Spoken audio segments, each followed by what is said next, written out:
কত যে অনুপ্রেরণামূলক দৃষ্টান্ত সাইয়েদনা ওমর ফারুক আমাদের জন্য রেখে গিয়েছে।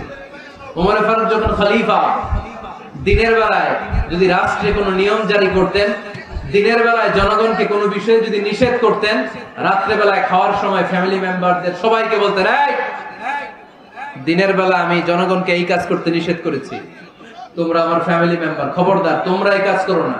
জনগণ করলে যতটুকু শাস্তি, তোরা করলে পাবি ডবল শাস্তি। সুবহানাল্লাহ কইবেন না? আমাদের নেতারা ওই বাড়ির বিচার করে, ওই বাড়ির মাইয়ার বিচার, ওই বাড়ির পোলার বিচার, নিজের পোলা গাঞ্জা টানে আসরা নাই, নিজের মেয়ে অপরাধ করে আসরা নাই। কি নেতা ছিলেন ওমর ফারুক! আগে নিজের ঘর সামলিয়েছেন, আগে নিজেকে সামলিয়েছেন, নিজের ঘর ঠিক করেছেন। বলেছেন জনগণ করলে যত ব্যাড, তোরা করলে double bad. This is called leader. ঠিক কি না? এক বাবা এসে বললেন, ওমর ফারুক আমার ছেলে কথা শোনে না, বেয়াদব। ওমর ফারুক ছেলেরে ডাকলেন, বাবা তুমি তোমার আব্বাজানের কথা শোনো না, এটা তো কবিরা গুনাহ। ছেলে বলে, ওমর ফারুক সব দায়িত্ব আল্লাহ ছেলে মেয়েদেরকে দিয়েছে, বাবা মাকে কোনো দায়িত্ব দেয়নি। ওমর ফারুক বললেন, অবশ্যই দায়িত্ব দিয়েছে।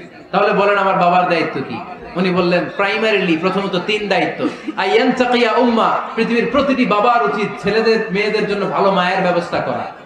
2 নম্বরে আইয়াহসিনা ইসমা, সুন্দর তার একটা নাম রেখে দেয়। 3 নাম্বার ইউআল্লিমাহুল কিতাব, তার আল্লাহর কিতাব শিক্ষা দেওয়া। এবার ছেলেকে আমার আব্বা 3টার একটাও করে নাই।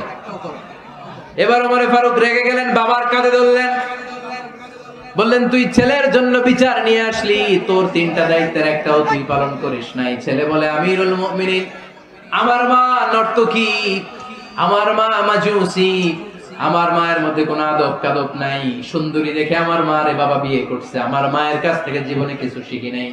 2 নাম্বার সাম্মানি খানফাসা, আমার বাবা আমার নাম রেখেছে চামচিকা। কি নাম রাখছে? এটা নাম হইলো একটা? এরকম উল্টা পাল্টা নাম আছে না নাই? না, এগুলো রাখবেন না।